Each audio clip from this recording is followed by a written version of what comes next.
A'udzubillahi minasyaitonirrajim. Bismillahirrahmanirrahim. Robbi a'udzubika min hamazati sayatin wa a'udzubika robbi ayahdurun. Robbi shrahli sodri wa yassirli amri wahlul 'uqdatam min lisani yafqahu qauli. Assalamualaikum warahmatullahi wabarakatuh. Alhamdulillahirabbil alamin, segala puja-puji milik Allah Subhanahu wa taala yang atas rahmat karunia kasih sayangnya. Alhamdulillah, ibu dan bapak yang dirahmati oleh Allah, pagi hari ini kita dikumpulkan di masjid yang mulia ini. Pertama-tama kita sama-sama doakan siapapun yang menjadi jalan pertemuan kita di pagi hari ini senantiasa mendapatkan keberkahan dari Allah Subhanahu wa taala. Amin. Salawat serta salam juga kita lupakan, kita sampaikan kepada seluruh nabi dan rasul, wabil khusus baginda besar kita Rasulullah Muhammad sallallahu alaihi wasallam, kepada para sahabat-sahabatnya, tabiin, pemuka-pemuka agama, wali-wali Allah, pejuang-pejuang bangsa, dan senantiasa sampai kepada kita sampai akhirul zaman. Amin, amin ya Allah ya rabbal alamin.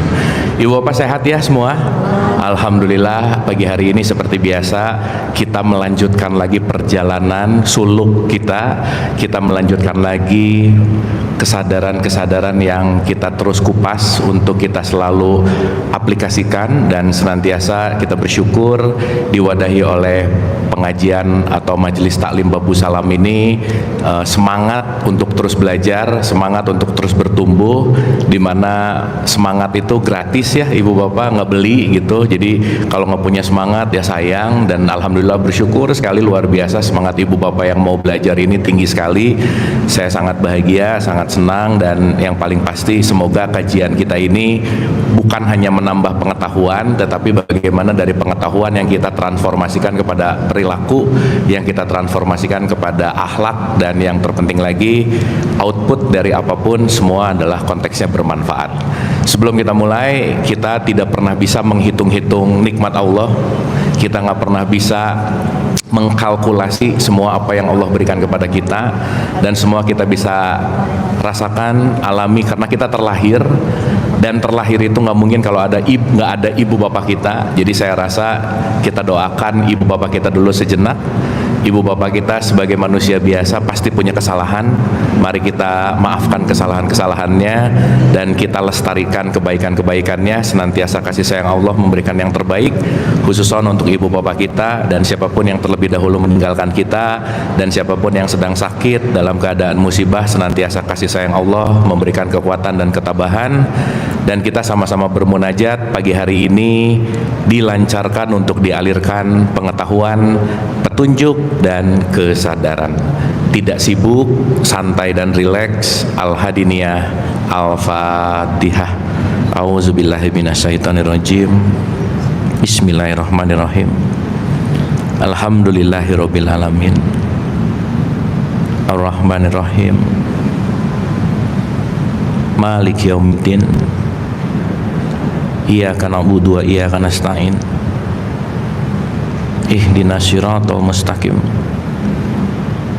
Siratal ladzina an'amta 'alaihim ghairil maghdubi 'alaihim waladdallin. Amin. Allahumma arini al-ahsya'a kama hiya. Amin, amin ya Allah ya rabbal alamin. Atur nuhun, terima kasih, senantiasa lebih rileks, lebih santai, lebih fokus. Dan hari ini kita akan melanjutkan pembahasan panjang kita ya ibu dan bapak, karena pembahasan ini akan jadi rangkaian. Dan saya mau review dulu sedikit yang kemarin-kemarin. Papernya udah saya kirim di Bugina, jadi harusnya udah baca sih, tapi dari wajahnya kayaknya belum sih, nggak apa-apa ya. Konten yang terakhir yang di Zoom itu belum. Oh gitu ya? Ya nanti. Oh ya oke. Ya jadi saya kemarin bikin paper buat bahan ibu bapak baca. Jadi kita sekarang mau masuk ke hukum sunatullah, karena kan ini kita udah pertemuan keberapa, hari 20 kali ya? Ada ya. By the way, Ibu dan Bapak, setelah pertemuan-pertemuan ini ada sesuatu yang berubah nggak di hidupnya, Bu, Pak? Ada ya. Ya kalau flat-flat aja berarti rada nggak berhasil nih pengajian kita ya. Jangan ya. Ya kita perlu apa ya? Melakukan apa yang kita ketahui gitu. Oke. Karena ini kita udah pertemuan udah lebih dari 10-15 kali, maka topik kita yang akan ke depan itu kita akan berbicara tentang Rob itu hukum, nanti saya jelasin sedikit, dan bagaimana kita berselaras dengan hukum Allah. Karena Ibu Bapak mohon maaf ya, orang rajin sholat, rajin puasa, rajin umroh, tapi nggak selaras sama hukum sunatullah, pasti nggak happy hidupnya, udah pasti aja. Makanya udah kita bahas ulang-ulang bahwa setiap ritual adalah jalan untuk kita selalu menyelaraskan dengan hukum-hukum sunatullah gitu. Ya, saya mau bacain dulu nih yang akan kita bahas itu kurang lebih ada 12 aja dulu. Tapi hari ini kan nggak mungkin 12-12-nya, jadi kita akan perjalanan lumayan panjang. Nah, saya mau bacain dulu subtopik besarnya. Kemarin di Zoom itu kita udah bahas tentang yang disebut hukum kesatuan ilahi. Ini nanti kita sebut sebagai hukum tauhid. Nanti saya jelasin sedikit, nanti kita masuk. Yang kedua itu disebut dengan yang namanya hukum getaran. Ya, yang ketiga itu disebut hukum korespondensi, hukum tarik menarik, hukum tindakan, hukum transmutasi energi, hukum sebab akibat, hukum kompensasi, relativitas, polaritas, hukum irama, dan hukum gender. Ini nggak usah dicatat karena saya udah tulisin, nanti tinggal dibaca gitu. Ya, supaya nanti Ibu dan Bapak pulang dari sini, nanti saya lengkapi juga tulisan-tulisannya, jadi pulang kalau lagi santai baca-baca, videonya ditonton, jadi lebih ngerti gitu. Oke ya, Ibu Bapak ya. Sip, kita akan masuk ke hukum kesatuan ilahi dan hukum getaran, dan mungkin saya akan kaitkan dengan sekarang sih lebih kepada tarik menarik. Jadi mudah-mudahan hari ini 3 dapat satu kesatuan gitu.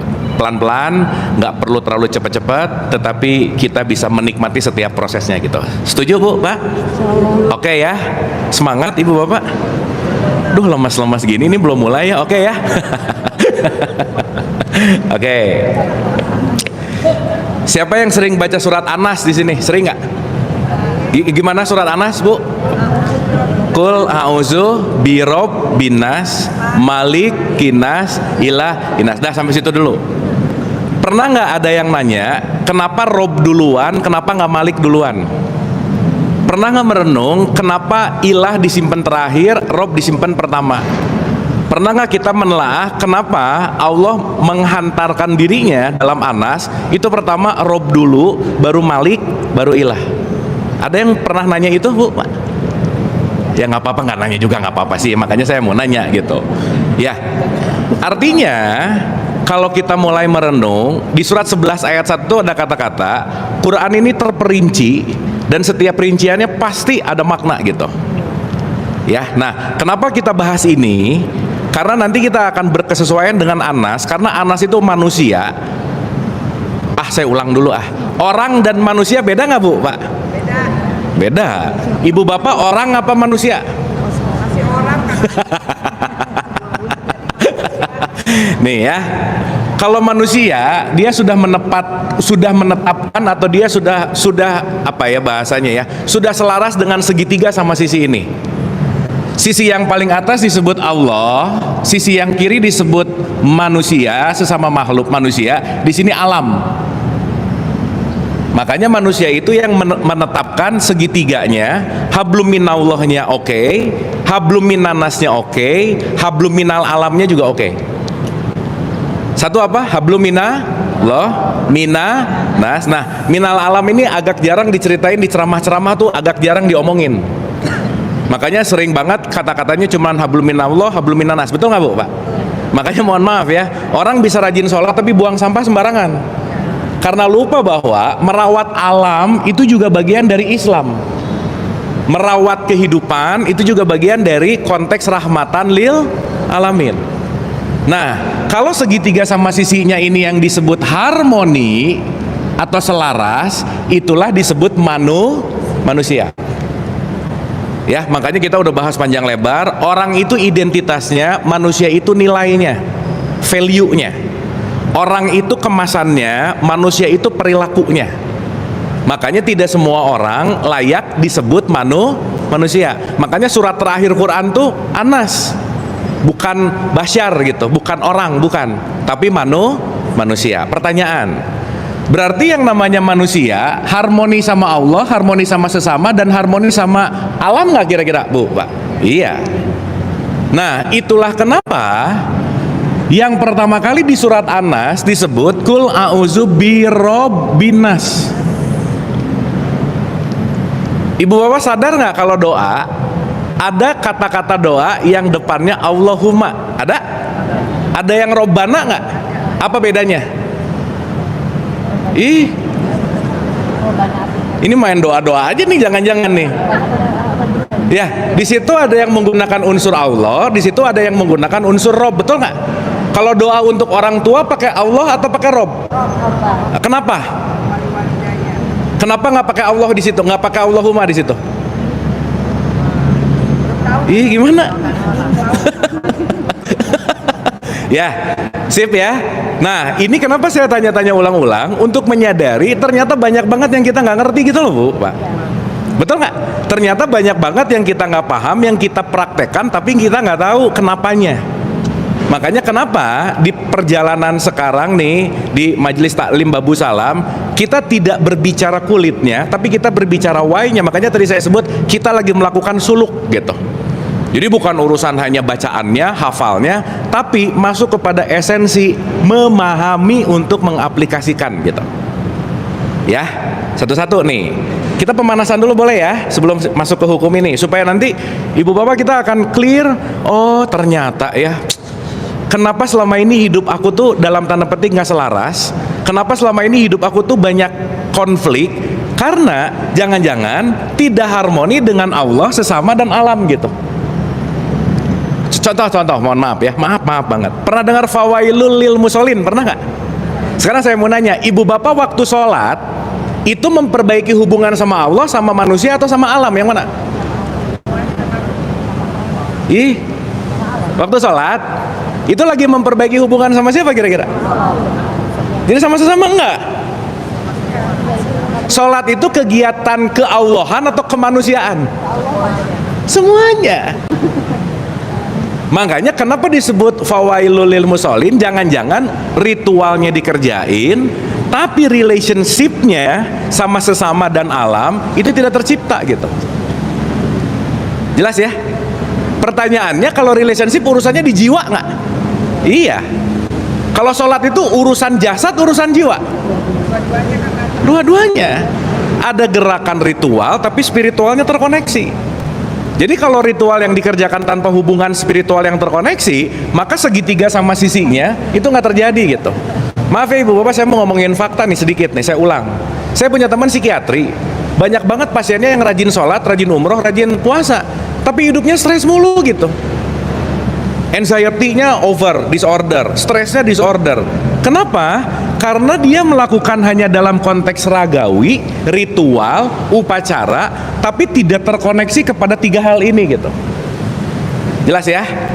Maka sederhananya begini, Rob itu artinya memelihara, merawat, mendidik. Jadi salah satu eksistensi Allah itu maunya ke kita tuh memelihara, merawat, mendidik, dipelihara lagi, dirawat, dididik. Makanya kalau doa sama orang tua, Robbik Firli, karena orang tua sebagai wakilnya Allah yang memelihara kita, gitu kira-kira. Oke? Jadi Allah pengen banget nggak kita terpelihara? Pengen. Allah pengen banget nggak kita terdidik? Nah, cuman kadang-kadang kitanya suka nggak mau gitu. Jadi Allah nggak akan pernah bosen, Allah nggak akan pernah berhenti untuk memelihara dan mendidik kita. Itulah fungsi dari Rob gitu.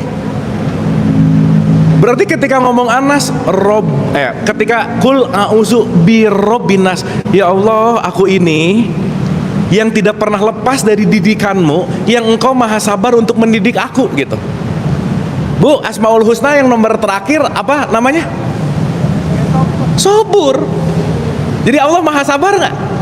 Bu, kalau Allah nggak sabar, udah kapan-kapan kita udahan, Bu, Pak. Bener nggak? Karena saking sabarnya mau mendidik kita bertumbuh, maka Rob yang dikedepankan oleh Allah adalah sifat sabarku untuk mendidikmu untuk mau bertumbuh. Karena kenapa? Engkau adalah hambaku gitu. Tapi ada tapinya. Salah satu yang diberikan sama manusia yang nggak dikasih sama makhluk lain itu cuma satu. Kita diberikan pilihan. Jadi kasaran kata, ibu dan bapak, kalau misalnya remote control semua makhluk selain manusia, itu yang nge-remote langsung Allah gitu. Tapi kita dititipin remote control, kamu boleh nge-remote dirimu sendiri, kamu boleh memilih, dan kamu bebas untuk memilih. Jadi kamu mau ngikutin aku silahkan, nggak mau ngikutin aku juga silahkan gitu. Sampai sini oke? Oke? Jadi Rob apa bu, pak? Pemelih. Jadi kita tiap hari dipelihara nggak sama Allah? Iya lah, dikasih oksigen, dikasih sumber penghidupan, dikasih semua apapun. Berarti ibu bapak mohon maaf nih ya, salah satu sifat manusia adalah takwa. Orang yang takwa itu salah satu sifatnya adalah sabar. Berarti kita perlu bertumbuh jadi orang yang lebih sabar nggak? Perlu. Sekarang saya tanya, rajin ngaji membuat ibu bapak sabar nggak? Enggak ih. Cuman tahu tentang sabar. Jadi kalau mau sabar gimana caranya? Ketemu banyak orang yang nyebelin, udah. Bener nggak? Berarti ibu bapak kalau ketemu orang yang nyebelin, itu robnya Allah ke kita nggak? Iya. Berarti kalau ibu bapak ketemu orang nyebelin, satu kalimat yang keluar, Alhamdulillahi Rabbil Alamin. Dia datang sebagai wakil Allah untuk mendidik aku agar aku menjadi orang yang sabar. Ibu bapak ketemu orang yang sabar happy atau sedih?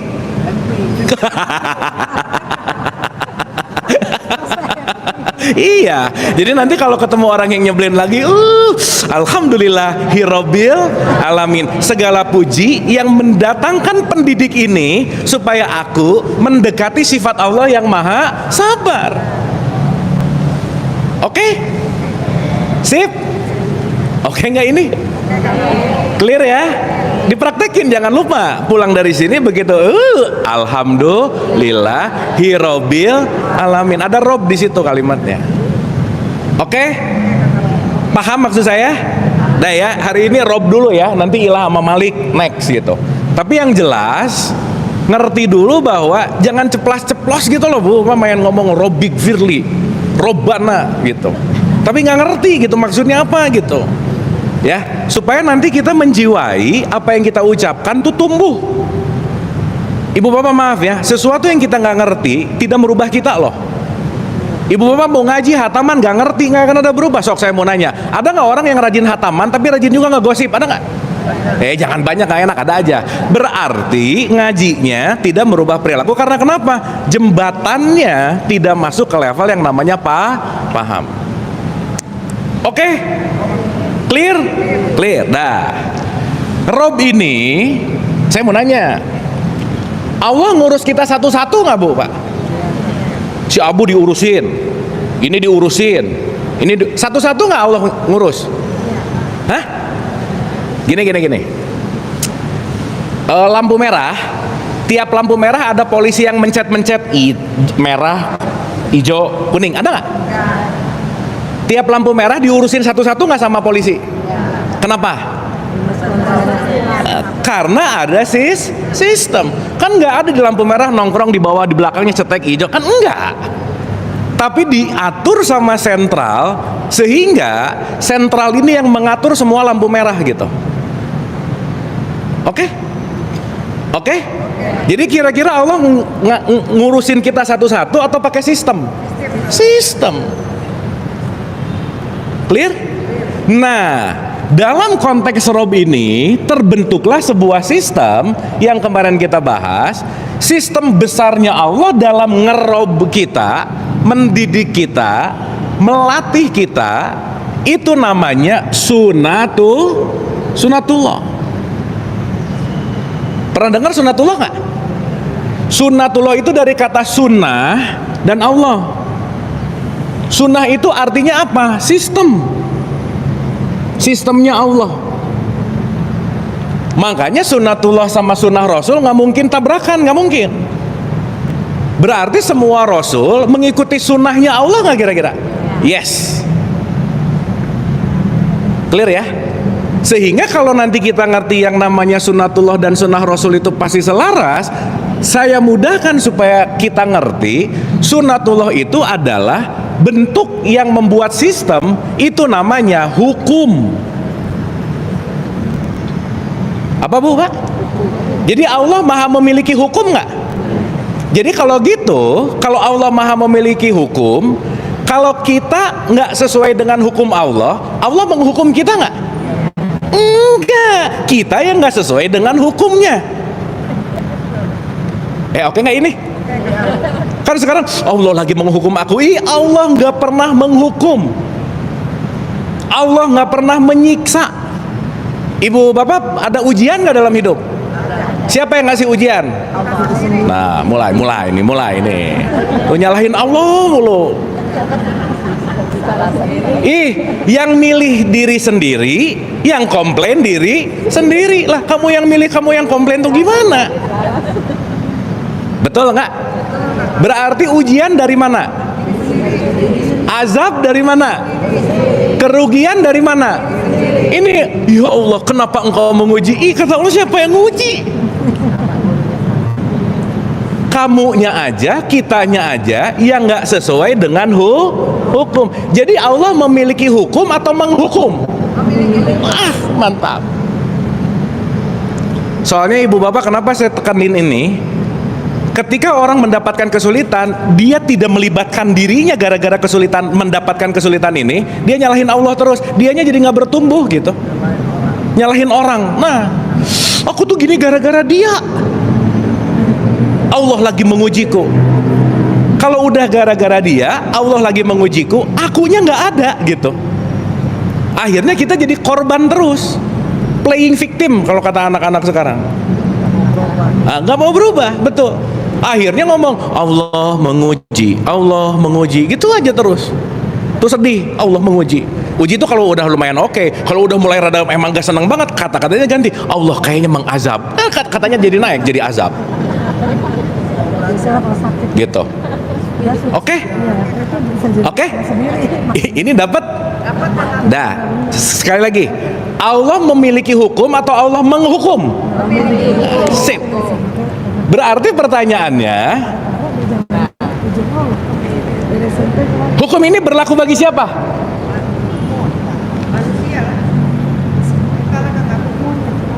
Hukum ini berlaku bagi siapa? Kucing berlaku nggak? Lah, Allah ngurusin satu-satu kucing, dogi, gitu nggak? Pohon, gitu nggak? Atau pakai hukum? Hukum ini berlaku universal. Jadi nggak ada kamu suku, bangsa, ras, agama, nggak ada. Kamu semua, kita semua hanya bisa tunduk patuh sama hukum ini. Makanya sering disebut hukum universal. Di 21:107 rahmatan lil alami. Dirahmati semuanya. Clear? Uni itu unity, kesatuan. First itu ayat-ayat Tuhan, Bu.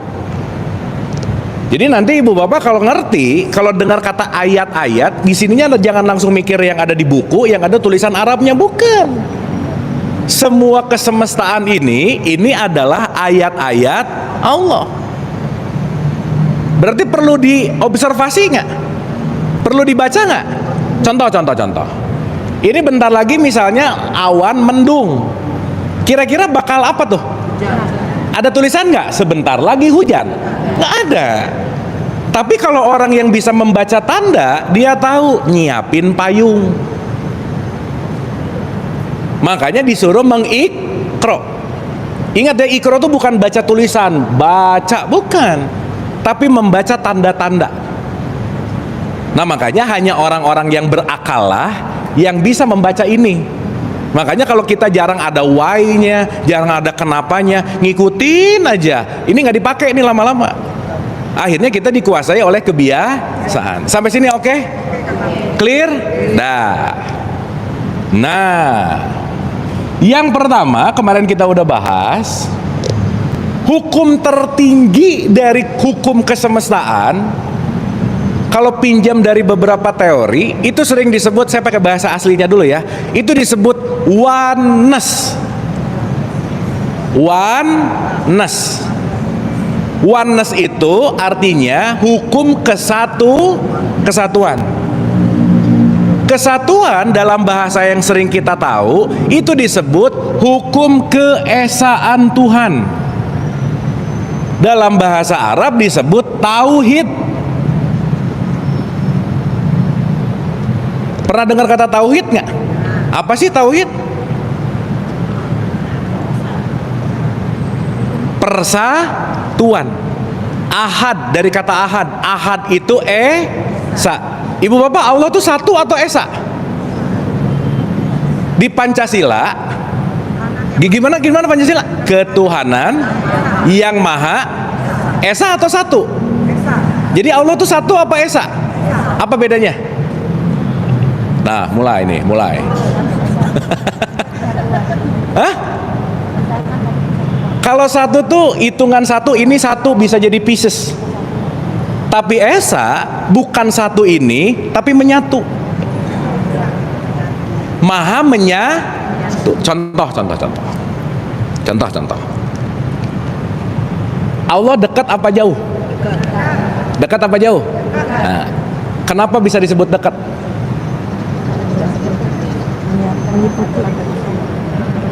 Karena tidak ada sesuatu yang di luar Allah.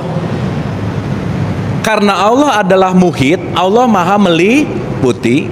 Berarti kalau Allah maha meliputi, ada nggak yang di luar Allah? Nggak ada.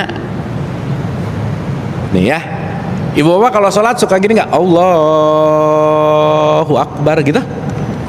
Allahu Akbar itu Allah maha Kira-kira waktu kita Allahu Akbar, takbir Allahu Akbar, itu kalau cuman dibunyikan mulut Allahu Akbar, nggak dapat rasanya, kita nggak dapat feel-nya, kita nggak dapat frekuensinya nanti. Contoh, masjid ini ada di Jakarta Selatan. Berarti antara masjid ini dan Jakarta Selatan terpisah nggak? Kenapa? Karena ini ada di Jakarta Selatan. Jakarta Selatan ada di Jakarta.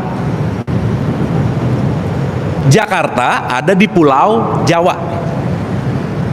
Pulau Jawa ada di Indonesia. Indonesia ada di Asia. Asia ada di planet Bumi. Planet Bumi ada dalam tata surya.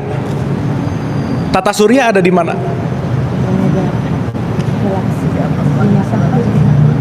Di mana? Ayo pusing nggak? Ini ada di kota. Ini kota ada di negara. Negara ada di planet. Planet ada di tata surya. Tata surya ada di mana?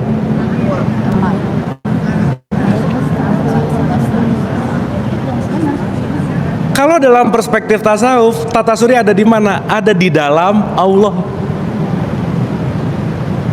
Sekarang saya tanya, berarti Allah ada di mana? Oh, nanti lebih dalam lagi, di dalam dirimu. Ini kalau ngerti ini Bu, Pak, Allahu Akbar bisa nangis loh. Kenapa? Ya Allah, aku tuh kecil banget gitu loh. Gak ada apa-apanya gitu. Kan beda ya begitu, Allahu Akbar, dah aja. Tapi begitu ngerti, ya Allah, aku dibandingin sama bumi aja nih, gak ada apa-apanya.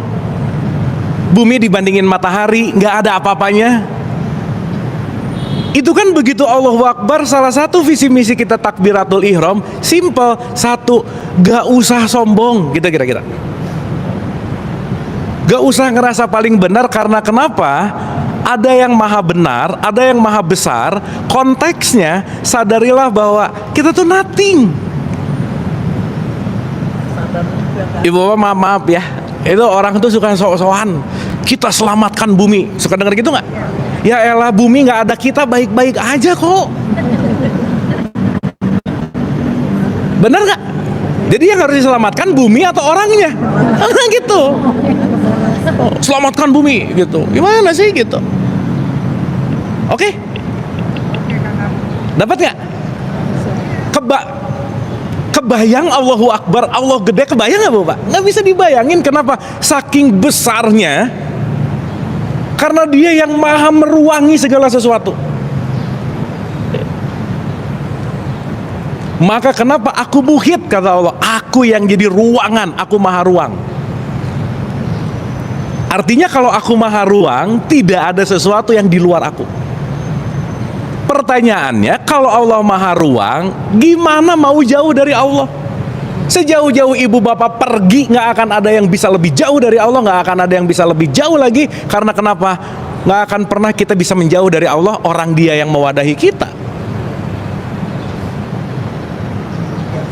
Sip ya? Makanya kan ada anekdotnya gini Bu, Pak. Kalau kamu nggak mau nurut sama saya, cari aja bumi yang lain, wadah yang lain. Pusing Bu, Pak. Artinya, kalau kita tidak berkesesuaian dengan semua hukumnya, pasti hidupnya nggak mengalir gitu. Nah, kita akan paham kenapa sih konteksnya nanti disebut Islam. Islam itu terletak pada keorangan atau kemanusiaan, Bu, Pak? Manusia. Maka kalau orang KTP-nya Islam tapi tidak mengindahkan kemanusiaan, sepotong tuh. Dia bisa jadi cuman melakukan hukum-hukum Islam tapi belum mengindahkan hukum-hukum Allah. Paham nggak maksud saya? Sip ya? Clear ya? Berarti setiap hukum yang ada pada agama, khususnya di tradisi Islam, mau menyelaraskan kita sama alam nggak kira-kira? Iya. Jadi kalau kita religius tapi tidak terkoneksi dengan semesta, tidak dalam tanda petik spiritualnya bangun, hubungan antara Allah, alam dan manusianya membaik, ya berarti belum Islam namanya. Yang Islam baru KTP gitu. Oke Ibu Bapak. Aduh, diam-diam gini Ibu Bapak, oke ya? Hah? Clear ya? Jadi nanti mudah-mudahan pas zuhur beda sholatnya gitu loh Bu, Pak. Ya Allah. Maka sholat itu rindu, bukan harus. Kalau sekarang sholatnya masih harus, nggak connect gitu. Nanti beda waktu dengar azan Bu, Pak. Reaksinya beda. Begitu Allah, ya, nah udahlah. Kalau udah gitu, udah mulai ya udah gitu. Dan kerinduan itu nggak bisa dibohongin gitu kira-kira. Oke? Clear? Dah. Berarti ulang dulu ya. Jadi Allah dekat apa jauh? Kenapa? Sih mantap. Berarti gini deh. Ini ruangan masjid. Kita ada di dalamnya atau di luarnya? Ibu bapak sama ruangan dekat nggak? Hah? Dekat nggak? Ini kan udah nggak bisa ngomong dekat lagi ya? Apa coba? Mau ngomong apa nih? Melipu. Saya di sini di ruangan ini nggak? Di sini? Di sini? Di ujung sana? Nggak ada tempat yang tidak ruangan ini. Sekarang kalau Allah Maha Ruang, di mana kita tidak akan menemukan Allah? Nggak ada. Jadi menuju Allah ada jarak nggak? Enggak. Ada ruang? Tempat maksud saya? Enggak. Karena semua tempat adalah tempatnya Allah, semua waktu adalah waktunya Allah, semua jarak adalah jaraknya Allah juga. Jadi kalau sampai hari ini nggak tahu Allah ada di mana, kebangetan nggak Bu, Pak? Sama kayak ikan lagi berenang nanya air di mana ya gitu. Aneh nggak? Yang aneh siapa?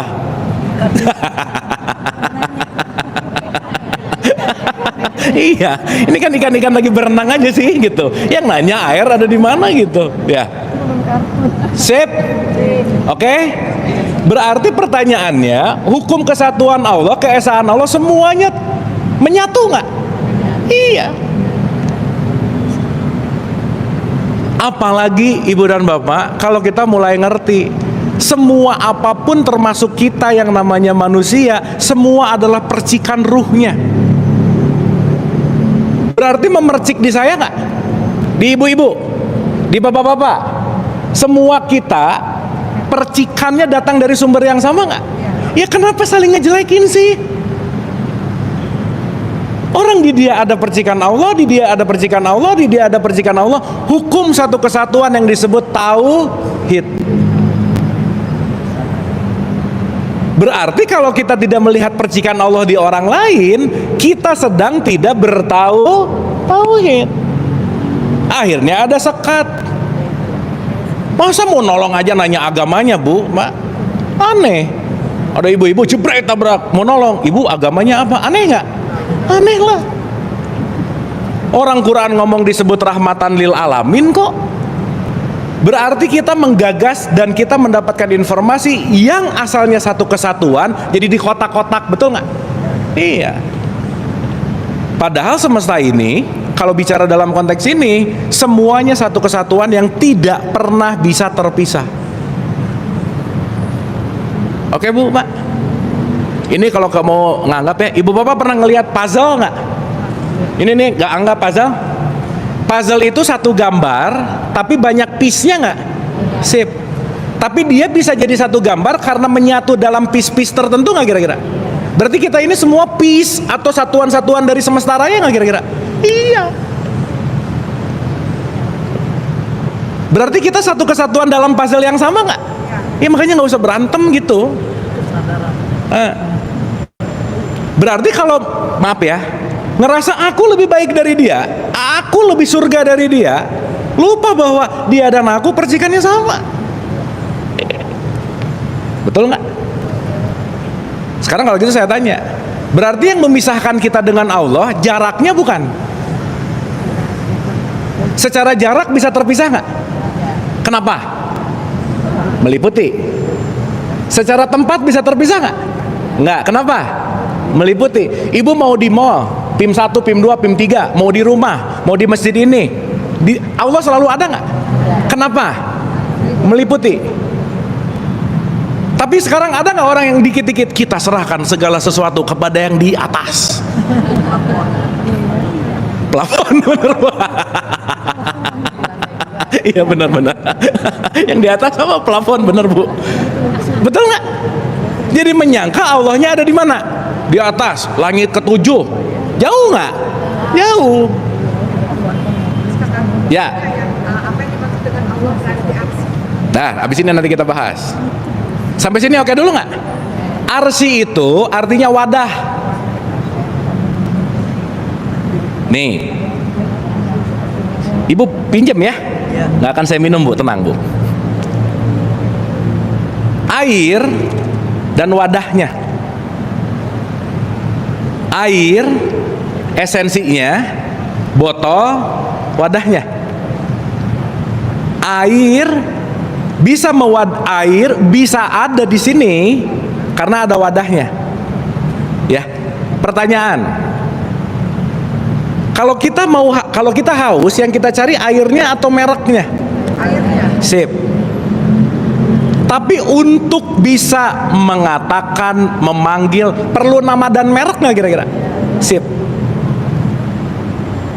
Nah, bahasa gampangnya, kalau air ini adalah percikan ruhnya Tuhan, botol ini adalah arsinya. Oke? Berarti pertanyaan saya, arsy Allah ada di mana? Ih. Gini. Ah, Ibu nanyanya susah sih ah. Ya udah, belok lu dikit ya. Ini bagus soalnya pertanyaannya. Gini. Kita belok lu dikit, nanti kita balik lagi supaya oke nih. Ada yang bawa Quran nggak? Boleh tolong dibuka nggak? 57 ayat 3 dan 4, silakan. 57 ayat 3 dan 4. Ibu boleh pinjam mic-nya? Punten. 3 dan 4. Cek. Ibu yang cek. Ini lebih gede ya. Ibu yang nanya, ibu yang baca ya. Sok, buka. 57 ayat 3 dan 4. Dialah yang maha awal, maha akhir, maha zahir, dan maha batin. Tahan. Yang awal, Yang akhir, zahir, zohir, dan batin. berarti ada nggak yang bukan dia? Nggak ada. Nggak ada. Ya, lanjut. Dia maha mengetahui segala sesuatu. Terus? Sebagai pencipta, dialah yang awal tanpa permulaan. Ini tafsirnya kan? Ya, itu tafsirnya. Keempatnya aja langsung, Bu. Ayat keempatnya, ayo ibu udah ada belum? Tunggu Kang Abu, belum Ya. lihat dulu. Ayat keempatnya tunggu. Dan dia menciptakan langit dan bumi dalam 6 masa. Di situ nanti kalimatnya. Ya. Wasitati ayam 6. Udah ada ketemu, Bu?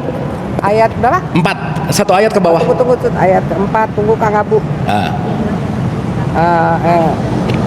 Ya, yang ayo siapa Bu? Kemudian dia, Sok, Ibu tolong bacain, Bu. dialah yang menciptakan langit dan bumi dalam 6 masa. Dalam berapa masa? 6. Kita udah pernah ingat nggak 6 masa maksudnya apa?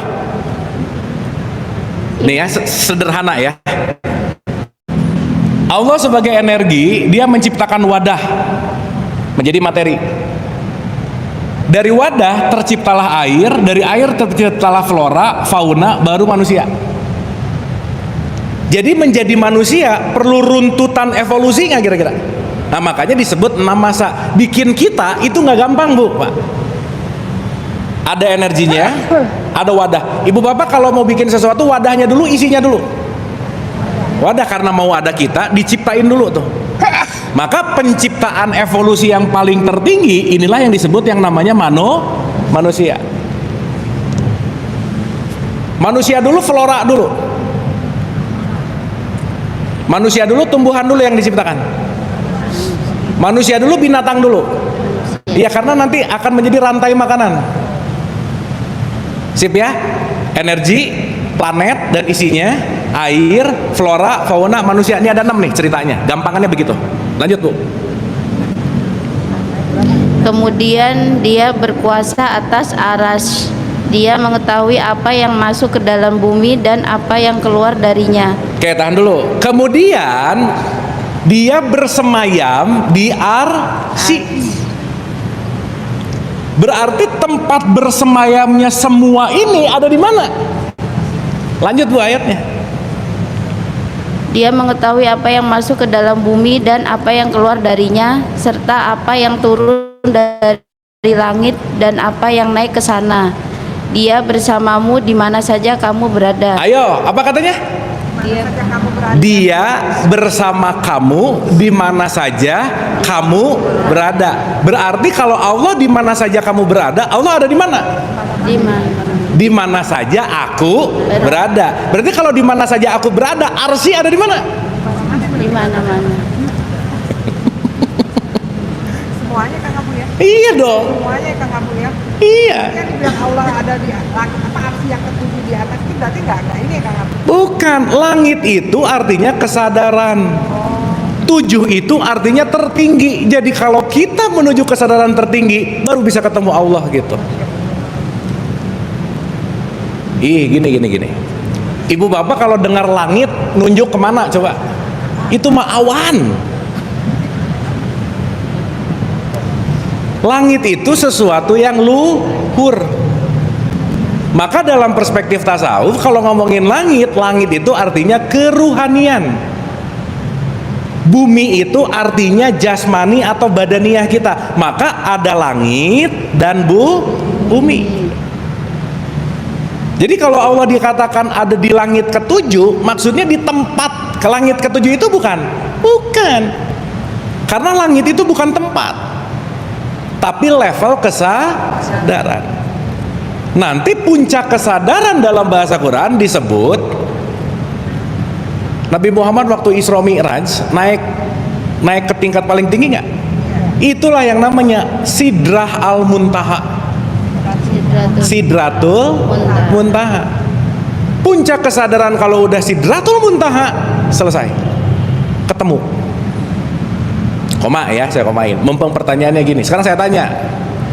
Ibu bapak mau ketemu Allah abis mati atau sebelum mati? Sebelum mati kalau bisa Kang Abu. Biar tenang nanti. Gini. Ketemu Allah tuh nanti atau sekarang? Kenapa? Lah, nggak ada jarak kok. Nggak ada ruang waktu. Artinya, kalau tadi dikatakan aku bersama kamu di mana saja kamu berada, aku lebih dekat kepadamu dari urat leher, tidak ada tempat yang kita nggak bisa menemukan Allah, cuman kamunya nggak sadar gitu. Kenapa nggak sadar, Bu, Pak? Kenapa juga kamu? Karena ego kan kamu. Kenapa coba nggak sadar? Nggak mau belajar. Ego bukan kata. Karena terhijab, tertutup oleh konsep-konsep. Oke? Aduh, diam gini ini ibu bapak, oke nggak ini? Udah ya, cukup dulu ya, nanti kita balik lagi ke situ. Tapi gini, ingat nggak waktu kita bahas aku 1, aku 2, aku 3, aku 4, ingat nggak? Saya ulang sedikit boleh? Oke.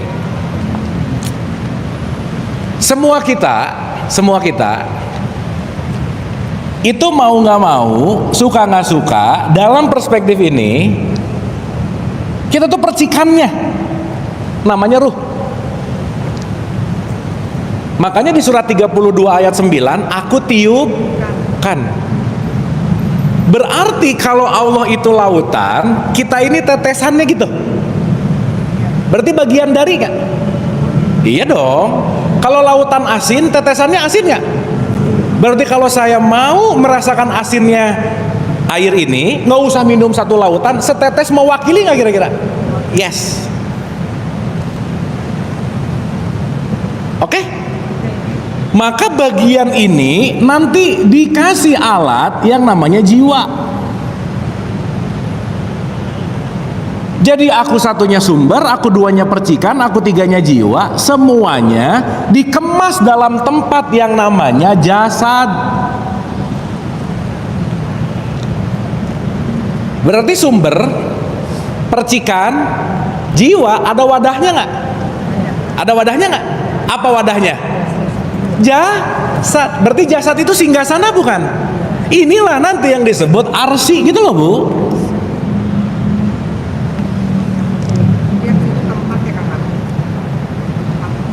Jadi ini wadah bukan? Wadah. Ada apa aja di dalamnya? Jiwa, ruh, nanti terkait sama sumber. Berarti tubuh ini di dalamnya mengandung jiwa, esensinya ruh, yang membuat terhubung sama sumber. Berarti setidaknya begitu kita ngelihat satu orang, ada 4 layer gitu. Oke? Contoh nih. Aduh, saya selalu pakai contoh ini, jangan bosan ya ibu bapak ya.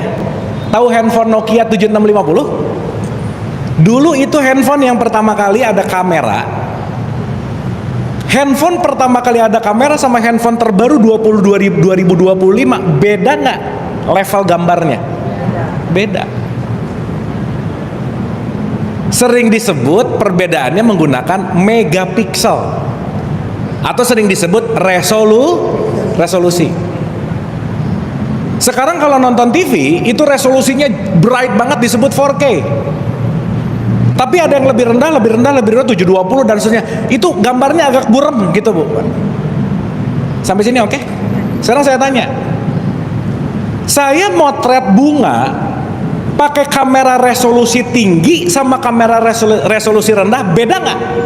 Beda dari apanya? Kualitas clear gambarnya. Maaf ya. Kalau orang di resolusi rendah, dia cuman ngelihat namanya, mereknya, jabatannya, status sosialnya, dia cuman melihat itu dalam setiap orang. Oh, ini anaknya ini, oh, ini mereknya itu. Udah aja, itu resolusinya rendah. Tapi kalau dia udah resolusi tinggi, mau siapapun di depan dia, saya tidak lagi lihat jasadnya, saya tidak lagi lihat jiwanya, tapi aku melihat wajah Allah di situ. Pertanyaan saya, kalau orang udah di resolusi tinggi, bakal menghina orang lain nggak?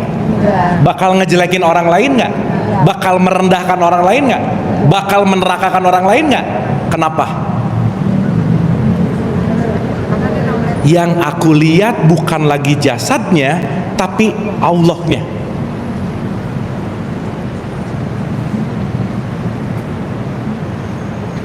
Oke, ini udah vulgar banget nih. Ini kalau nggak ngerti juga buset dah. Tapi dapat ya? Kenapa? Karena yang aku lihat itu esensinya. Tubuh ini kan kemasan gitu loh Bu, Pak. Kita bisa ketipu sama kemasan nggak? Bisa nggak luarnya bagus, nice, di belakang ngomongin, bisa nggak? Anyway, kalau ibu-ibu diomongin sama orang di belakang, berarti ibu udah di depan, tenang aja. Bener nggak? Berarti kalau kita ngomongin gara-gara fisikalnya, itu resolusinya rendah pasti. Kenapa? Karena dia tidak cukup punya kesadaran untuk melihat yang tembus pandang gitu. Masuk ke minimarket, ada merek A, merek B, merek C, merek D, beda-beda. Isinya mineral water nggak semuanya? Iya. Tapi kan waktu kita ngelihat itu kan nggak langsung ngelihat airnya, betul nggak? Karena terbungkus oleh kemasan. Nah, kemasan itu bahasa Arab di Qur'annya disebut arsi. Misalnya kaitin dikit nih, nanggung nih ya. Makanya nanti si arsi ini sering disebut Masjidil Haram. Ini adalah tempat suci, tempat bersujudnya kita. Maka di dalam Masjidil Haram ada Baitullah. Nih, Baitullahnya ada di sini. Set. Maka berkunjung ke Baitullah itu adalah berkunjung untuk meningkatkan resolusi, bukan hanya di aku 4, naik ke aku 3, nyampe nanti ke aku 2. Disitulah yang disebut kembali kepada Baitullah. Nah, kita belum bahas haji sih, nanti kita bahas. Makanya kemarin yang haji pergi ke sana, haji pergi secara fisik. Tapi haji harian adalah perjalanan haji menuju Baitullah. Baitullah ada di mana? Qalbun mukmin Baitullah. Di dalam yang paling dalam dirimu, disitulah bersemayam singgasananya. Berarti ini lagi ngomongin kesadaran nggak kira-kira? Iya. Jadi Kang Abu, kalau di hati kita masih ada penyakit hati ya Kang Abu? Pasti. Apa iya ada maksud saya, tapi berarti kita belum menemukan Baitullah dong? Enggak juga. Enggak juga. Baitullahnya hilang nggak? Enggak. Ibu pernah dengar gini nggak? Aku mau mencari jati diri. Pernah dengar nggak? Ada yang ngomong gitu? Iya. Sekarang saya tanya, jati diri itu dicari atau udah ada tapi ketutupan? Udah ada tapi Nah gitu. Yang menutupinya namanya hajar aswad, batu hitam, kotoran-kotoran gitu loh. Sekarang saya tanya, maaf ya, kalau orang di resolusi rendah, di frekuensi rendah, itu bawaannya apa coba? Benci, iri, dengki, julid. Kira-kira kalau orang udah benci sama siapapun, kebenciannya yang menutupi matanya, dia akan nggak suka nggak sama orang ini? Iya. Yang membuat dia nggak suka orangnya atau kebenciannya? Kebenciannya ada di mana? Di sini. Jadi yang bermasalah orang itu atau kebencianku? Kebencianku. Tapi selalu ngomong gara-gara dia. Padahal benci mah benci aja. Sekarang saya tanya, kalau kita tidak melepaskan kebencian, akan melihat Allah di orang ini nggak kira-kira? Nggak bisa. Makanya perlu tawaf, dibersihin. Perlu sa'i, usaha, tahallul, dibersihin lagi, dilempar jumroh gitu. Dan ujungnya wukuf. Nanti kita bahas itu. Tapi balik lagi, makasih Bu, pertanyaannya bagus banget nih. Balik lagi, semua konteks apapun yang kita bicarakan, ini adalah perjalanan meniti ke dalam diri kita. Sampai sini oke? Oke Kang Abu. Sip ya. Latihannya gimana Bu, Pak? Latihannya Kang Abu. Begitu kita melihat siapapun ada rasa kebencian, ingat, bukan dia yang menyebabkan kebencian, tapi hijabku yang menutup, aku tidak bisa melihat Allah di dia gitu. Ibu pernah sebel nggak sama orang? Wah, kalau jawab sering nih nggak lulus nih. Sekarang saya tanya, waktu sebel sama orang, sebelnya udah ada belum di sini? Ada. Bukan orang yang bikin kita sebel, bukan. Sebelnya udah ada, dia ngingetin. Lukanya udah ada, dia ngingetin. Berarti kalau dia ngingetin lukanya udah ada, dia mengingatkan, sembuhin dong lukanya. Karena kalau kamu nggak sembuh dari luka itu, kamu nggak akan bertumbuh menuju arsi berikutnya, kesadaran berikutnya.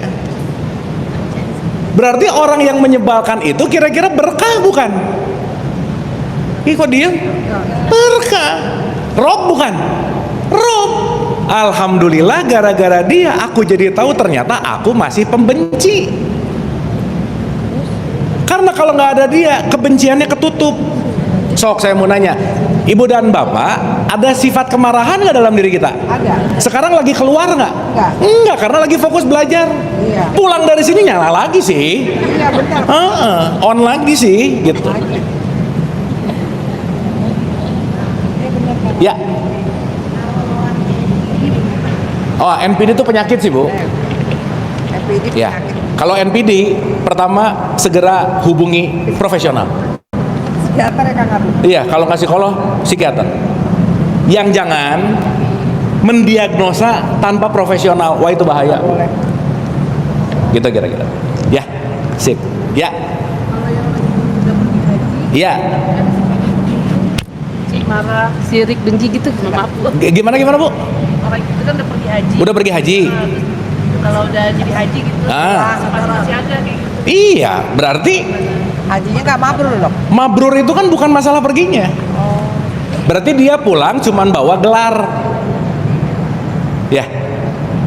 Jadi kalau orang bergelar haji, apakah dia sudah haji ke dalam hatinya? Belum tentu. Pun saya balikin, belum berangkat, tapi bisa jadi dia tiap hari berhaji ke dalam Baitullahnya gitu. Gitu ya? Dapat ya? Dapat Kang Abu. Oke, Ibu Bapak ini Oke Kang Abu. clear? Clear. Clearnya tuh clear. Gitu, clear. Dapat ya?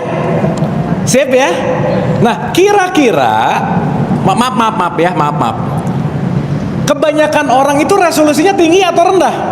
Nah gitu.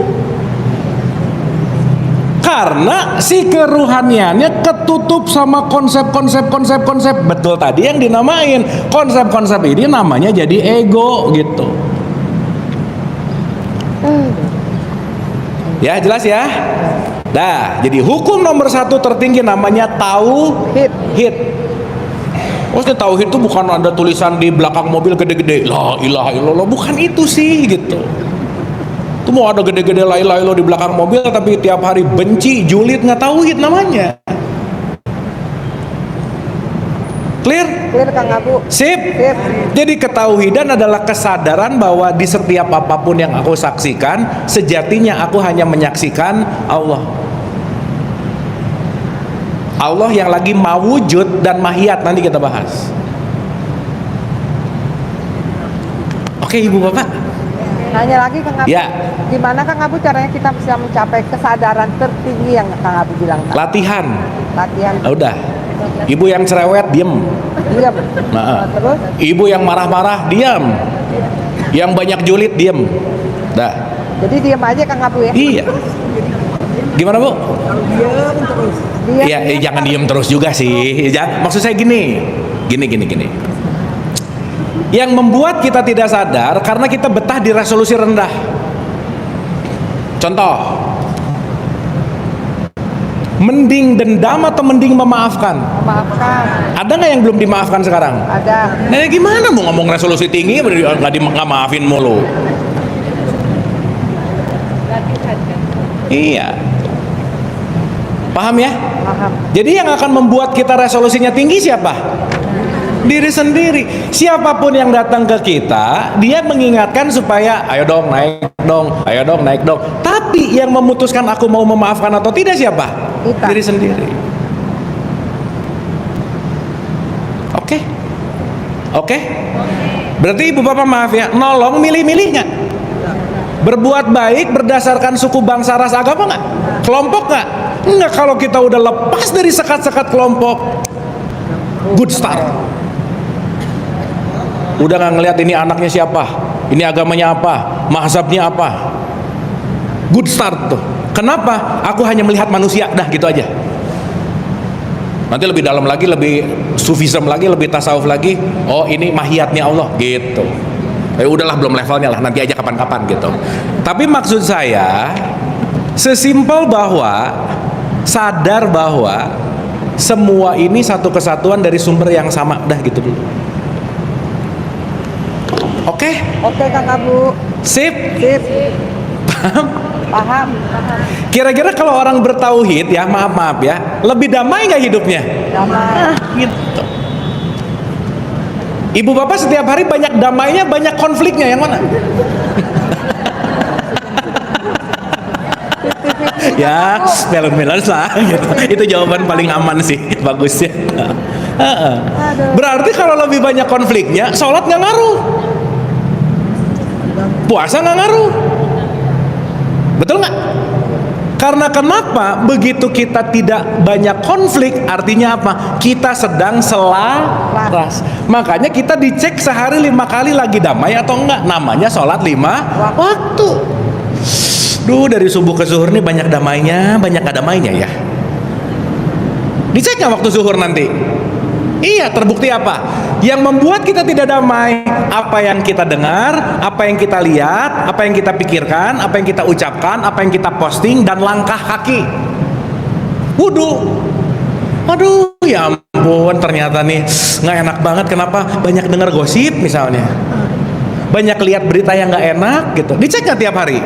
Iya, cuman waktu wudhunya nggak ngerti, jadi cek, udah aja. Jadi otomatis gitu loh Bu. Oke? Oke nggak ini? Dapat ya? Al-Baqarah 115, kemana saja kamu menghadap, itu wajahnya Allah. Memang ngelihat wajah Allah di orang nyebelin susah banget memang. Gitu. Bener nggak Bu, Pak? Begitu nyebelin banget, Allah gini-gini banget gitu. Ya nggak apa-apa sih gitu. Terus jaga jarak sama orang yang nyebelin nggak apa-apa. Nggak apa-apa. Apa kan? Ya, paham ya? Apa? Oke, ini. Oke Kang Abu. Dah, masuk ke hukum yang kedua ya.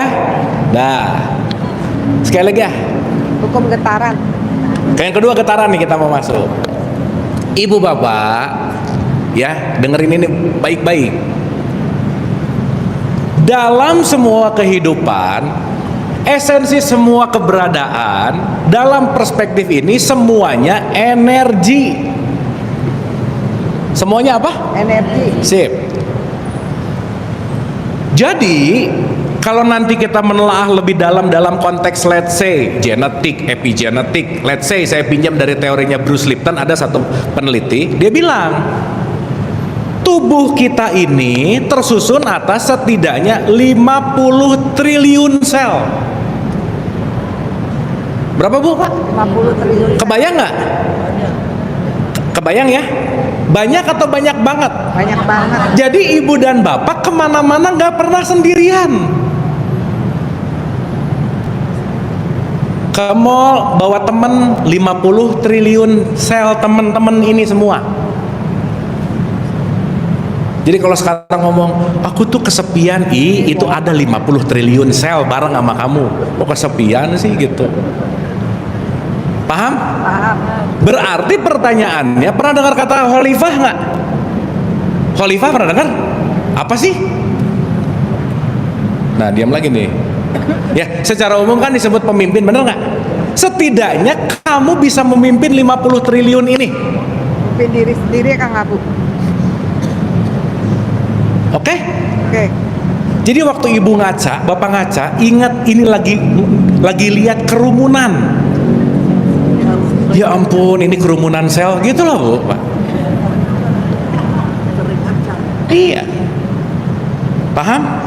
Berarti kita satu kesatuan nggak? Iya. Nah, satu selnya, kebayang nggak? 1,4 volt. Kita ini energi 70 triliun volt.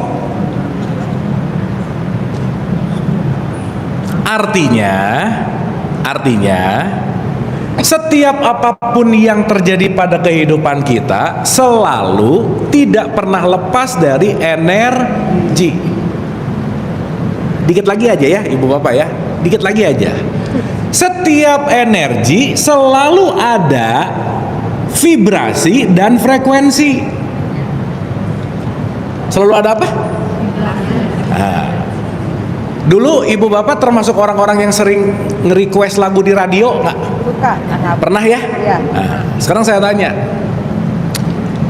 ibu bapak kalau mau dengerin radio favoritnya, tuning radionya harus dipasin sama pemancarnya nggak kira-kira? Iya. Gitu. Nah begitu pula komunikasi sama Allah, ini urusannya pakai gelombang. Jadi kalau Allah ada di FM, kita main-mainnya di AM, nggak main gitu. Paham maksud saya? Paham. Dan ketika kita udah di resolusi, di frekuensi FM, tuningnya pas, dapat tuh gelombangnya Allah. Jadi berkomunikasi sama Allah tuh bukan bukan. Tetapi memantaskan, menyelaraskan gelombang kita dengan gelombang tertinggi. Itulah gelombang ilahiyah namanya. Pertanyaan, kalau mau clear ke gelombang-gelombang tinggi, kira-kira vibrasi sama frekuensinya harus tepat nggak? Iya. Berarti ibu dan bapak, kita tiap hari memancarkan gelombang.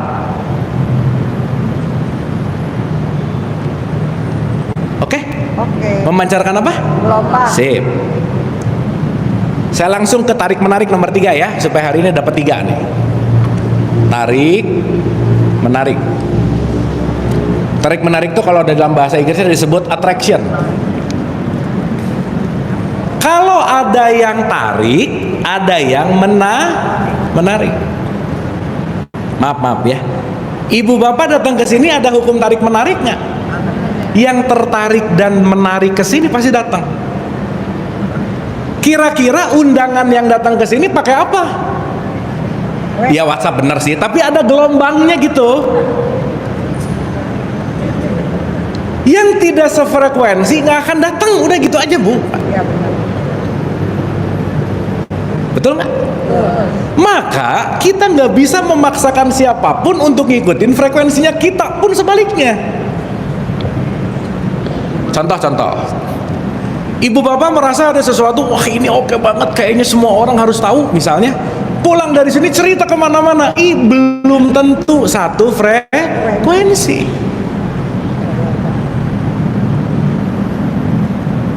Oke? Sip. Nah, pertanyaan, kira-kira kalau mau selaras dengan Allah lah gampangannya, nama Allah yang nomor 1 disebut Rahman Rahim. Maka kalau mau aman dalam tanda petik, tenang, damai, bahagia dalam hidup, sering-sering mampir di frekuensi Allah yang disebut welas asih.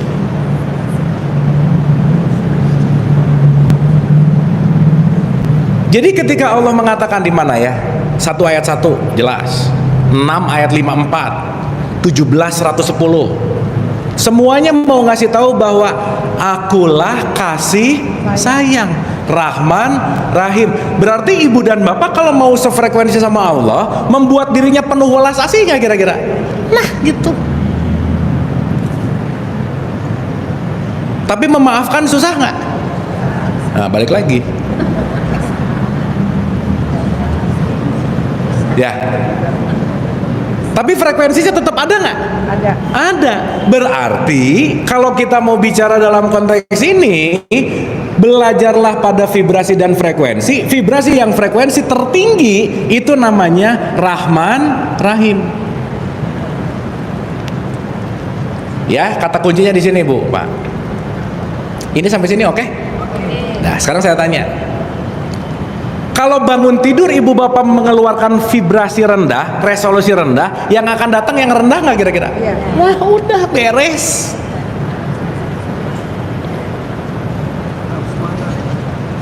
Ingat ya, siapapun apapun di luar diri kita itu hanyalah layar yang diproyeksikan dari gelombang yang kita pancarkan. Berarti ya ibu bapak ya, pernah nggak ngelihat orang nyebelin banget? Pernah? Begitu orang nyebelin banget, koma gua banget, udah gitu aja ibu bapak. Jadi nggak usah mikirin orang kedua, kita Sip, pikirin bagaimana kita membuat kebaikan pada semua orang.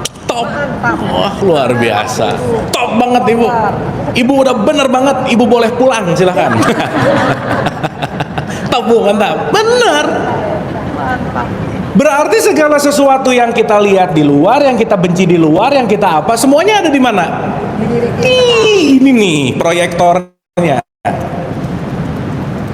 Kan aneh ya, pengen nonton film Marvel, tapi yang diproyeksikannya Bollywood mulu gitu. Bangun tidur udah benci, udah iri, udah dengki.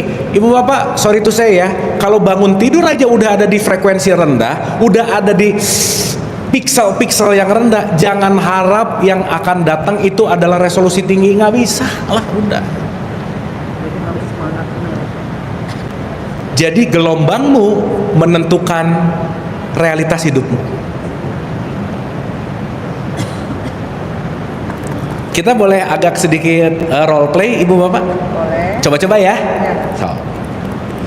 Aduh ini tuh harus pakai nama tokoh sih, tapi gini deh. Ibu bapak saya kasih waktu 1 menit aja, jangan lama-lama. Ibu bapak punya orang yang dibenci nggak dalam hidup ini? Ya, tokoh misalnya. Ada tokoh atau siapa? Ada? Ya. Sekarang saya tanya, 1 menit ya. Ibu bapak tulis 3 sifat yang ibu bapak benci dari orang itu. Sok tulis sekarang. Tulis. Nggak sukanya pokoknya. Dia tuh cerewet misalnya. Dia tuh flexing gitu. Sok tulis. 3 aja, jangan banyak-banyak. Udah? Ada? Sekarang cek 3 hal itu ada nggak dalam diri ibu bapak? Nah udah selesai. Tapi ada yang enggak juga. Betul? Berarti segala sesuatu yang di luar tidak mungkin kalau bukan refleksi dari dalam. Berarti apapun yang datang ke kita, yang mancingnya siapa? Kita. Kita tarik dan kita menarik. Ibu bapak maaf ya, ibu bapak, ibu-ibu sih biasanya kalau udah ketemu geng arisan yang udah malas ngomongin orang sekarang, pasti ibu bapak nggak, ibu-ibu nggak nyaman di situ. Bener nggak? Udah nggak enak. Dulu mungkin temenan banget di grup circle-circle yang ngegosip mulu gitu. Tapi karena resolusinya udah agak babu salam lah ya, pengajian kita. Set naik, kok jadi nggak nyampe? Pernah ngerasa gitu nggak? Pernah. Nah udah. Nah itu nanti yang akan mendasari kenapa perlu hijrah. Hijrah bukan ganti baju loh ya, ganti frekuensi. Mau pakai baju hitam, pakai baju putih, frekuensinya di resolusi rendah, tetap nggak? Tetap. Berarti bukan masalah tampilannya, bukan sikap hatinya. Jadi jangan heran kalau sekarang pasangannya gitu mulu, anaknya gitu mulu. Coba cek deh. Jangan-jangan tiap hari menanam frekuensi yang sama, gelombang yang sama, sehingga yang datangnya sama terus gitu. Nggak mau berubah. 4230. Semua musibah yang datang kepada dirimu disebabkan oleh perbuatan tanganmu sendiri. Ibu bapak maaf ya, hukum ini berlaku untuk semua agama nggak? Iya. Berlaku untuk semua bangsa nggak? Iya. Selesai udah. Ibu bapak mau di Jepang kek, mau di Vatikan kek, mau di Mekah kek, hukum ini nggak ada yang lepas dan bisa kabur dari hukum ini. Once kita menggelombangkan gelombang baik, yang datang pasti yang baik. Karena semuanya kaitannya sama tarik menarik. Nanti kalau ini ngerti lebih dalam, kita akan ngerti kenapa orang tua kita itu, kita akan ngerti kenapa pasangan kita itu. Pasangan ditarik nggak? Siapa yang narik? Udah, nggak usah komplain lah makanya. Yang narik ibu juga. Sabar aja. Contoh ya, saya kasih contoh nih. Contoh. Sampai sini oke? Oke Kang Abu. Dapat ya? Dapat. Oke Bu, Mbak. Dapat. Sip. Nih, saya kasih contoh. Ada laki-laki sama perempuan. Ingat, like attract like. semua akan ditarik dengan yang selaras. Yang jadi teman, yang jadi sohib, yang jadi siapapun yang datang ke kita, ingat ada hukum yang namanya tarik menarik. Ya, nih saya kasih contoh. Ada laki-laki ketemu perempuan. Berarti kalau pakai perspektif ini dipertemukan itu bukan coincidence, quote and quote ya, dalam tanda petik, bukan kebetulan lah gitu. Tapi karena ada gelombang yang saling menarik. Misal, lu harus pakai nama ya. Ini siapa yang laki-laki ya? Jack aja. Perempuannya Rose. Oh. Kalau di Bandung Rose. Ini kita biar keren, Rose. Anggapannya si Jack itu ada di frekuensi 3 aja. Anggap skala 1 sampai 10 ya. Berarti 3 kira-kira rendah sih. Berarti dia akan mengattract, dia akan menarik yang sejenis nggak kira-kira? Maka di Arum 21 tuh ayat undangan, aku ciptakan pasanganmu dari jenismu. Maksudnya apa? Dari frekuensi yang selaras gitu loh Bu, Pak. Maaf ya, nggak mungkin level 3 ketemu level 9. Wah, nggak mungkin lah. Dalam tanda petik ya, gampangan supaya gampang dulu. Paham sampai sini? Berarti kalau si Jack ini 3, si Rose juga akan 3, selaras nggak? Selaras. Dipertemukan untuk sama-sama menaikkan frekuensi gitu. Berarti kalau pemarah begitu naik harus jadi sabar nggak? Maka jangan salah ibu bapak, guru spiritual terbaik dalam hidup itu pasti pasangan, udah pasti aja. Kenapa? Karena dia yang tiap hari jadi guru kesabaran kita. Berarti nyebelin banget nggak kira-kira? Ah ya udah itu aja. Jadi kalau ibu-ibu suaminya nyebelin pun bapak-bapak istrinya nyebelin, alhamdulillah, hirobil alamin, ada robil alamin di situ. Aduh ya Allah, nah gitu. Meskipun ya Allahnya juga pakai, aduh ya Allah nggak apa-apa sih ya. Oke sampai sini? Menikahlah dia. Di frekuensi berapa? 3. Oke? Karena orang kalau mau menikah udah pasti Bu, Pak, dia di hijack sama hormon. Dinding-dinding tebalnya. Maka sebelum nikah itu pasti semuanya beautiful, indah. Everything is beautiful. Makanya sebelum nikah tuh ada kata-kata he is the right man. Tapi setelah nikah nyesel pasti. Udah gitu aja ya. Ya, makanya dalam hidup tidak ada yang ideal, nggak ada. Ini rada ngarang, tapi tolong diambil ceritanya ya ibu bapak ya. Ini mah ngarang ceritanya. Akhirnya dia menyatu, dipersatukan oleh apa? Hukum tarik menarik. Nggak cocok Bu, Pak. Pisah. Karena kenapa? Let's say contoh ya. Si laki-lakinya belajar ke istrinya lebih baik, dia naik di level 5. Berarti kalau dianya naik, udah nggak sefrekuensi nggak? Udah nggak nyaman pasti. Selesai udah cerita. Ingat ya ibu bapak, divorce at some point is a new hope juga. Bukan hal yang buruk gitu. Anyway. Nah, berarti begitu pisah, si Rose tetap di level 3. Tetap nggak? Oke. Kira-kira di chapter berikutnya akan menarik di level yang sama nggak? Iya. Namanya King. Siapa King? Yang baru. Jack yang lain dengan frekuensi yang sama. Nikah nggak lama bubar lagi. Kenapa? Frekuensinya di situ-situ mulu. Karena dia nggak ngerti hukum tarik menarik, ngomong semua laki-laki nggak beres gitu lah Bu, Pak. Aku diazab terus dalam hubungan pernikahan. Aku ini disalahin semuanya. Padahal tanpa sadar yang narik ke kehidupannya adalah hukum tarik menarik. Pertanyaan. Kalau si Rose ini pengen lepas dari lingkaran hukum tarik-menarik di level rendah, harus apa yang dia lakukan? Naik level. Besok-besok dia naik level ke 7. Nah, ketemu di level 7. Oke? Biasanya yang cepat naik itu laki atau perempuan? Nggak ada, Bu, Pak. Nggak ada laki-laki, nggak ada perempuan. Karena urusan jiwa, jiwa nggak punya gender. Yang cepat naik, cepat juga dihilangin sih. Yang naik adalah yang mau, udah gitu aja.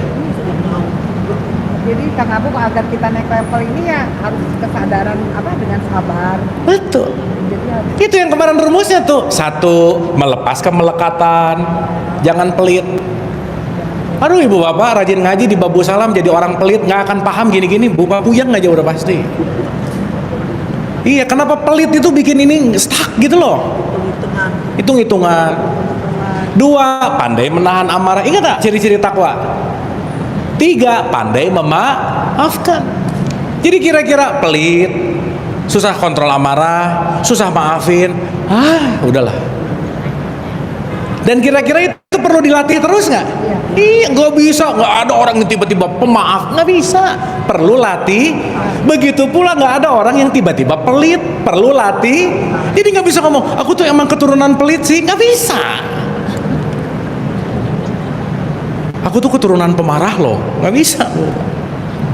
Semuanya kita kembali kepada konsekuensi. Kalau dalam perspektif Jawa disebut ngunduh wohing pakarti. Apa yang kamu lakukan dan apa yang kamu dapat sekarang tergantung dari apa yang kamu tanam. Nanti kita akan bahas di hukum tabur tuai. Oke? Oke Kang Abu. Sip? Clear ya?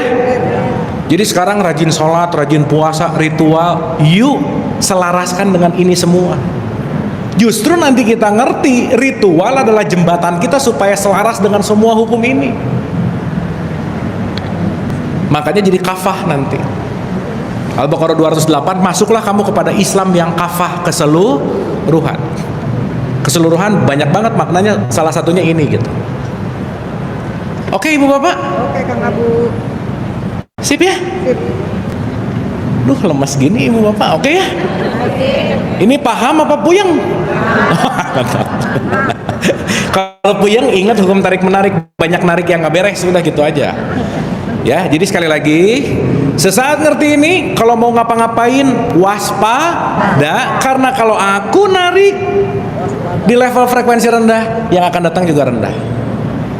Nah, kewaspadaan itu yang disebut kesadaran nanti. Itulah disebut orang yang takwa. Waspada. Oke? Sip? Ada pertanyaan? Ya, waktunya habis, makasih udah kelihatan paham-paham ya. Kalau nggak ada pertanyaan, saya minta 2 atau 3 ibu-ibu yang memberikan hari ini belajar apa. Nah, ibu deh tadi yang nanya. Bu, dapat Bu. Baik, Bu Gina dulu kan? Bu Gina dulu. Mic-nya ada 2. Bu Gina aja dulu. Enggak, Bu Gina dulu. Sok, ibu dulu, silakan.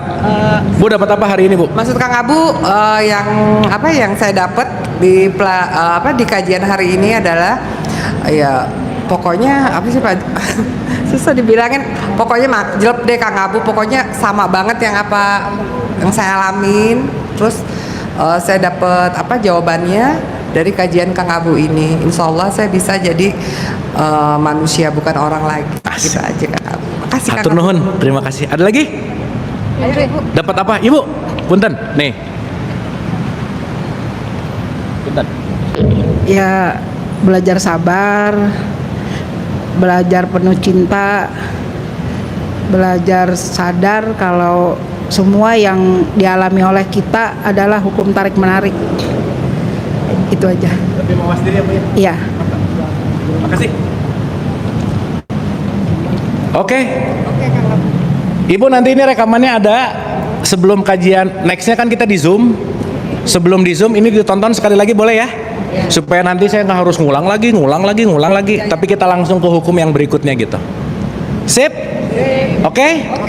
Sebelum kita tutup kita doa sebentar boleh? Boleh. Yuk kita santai relax. Al-Hadiniyah. Al-Fatihah. Auzubillah. Iyyaka na'budu wa iyyaka nasta'in ihdinas siratal mustaqim siratal ladzina Allahumma rabbik firli wali walidayya warhamhuma kama rabbayani shaghira. Rabbana atina fid dunya hasanah wa fil akhirati hasanah wa qina adzabannar wa adkhilnal jannata ma'al abrar ya aziz ya ghafar ya rabbal alamin. Subhana rabbika rabbil izzati amma yasifun wa salamun alal mursalin walhamdulillahi rabbil alamin. Amin amin ya Allah ya rabbal alamin. Ibu bapak hatur nuhun, terima kasih. Semoga ada sesuatu yang bisa kita bawa pulang untuk kita renungkan, untuk kita kunyah, untuk kita aplikasikan, dan senantiasa tidak lelah untuk belajar, tidak lelah untuk bertumbuh, tidak lelah untuk berputus asa menggapai keridhaan Allah yang senantiasa kasih sayang Allah tidak ada batasannya, dan selalu kita dalam kasih sayangnya yang tanpa batas itu. Terima kasih, ibu dan bapak senantiasa sehat dan bahagia. Wabillahi taufiq wal hidayah. Assalamualaikum warahmatullahi wabarakatuh.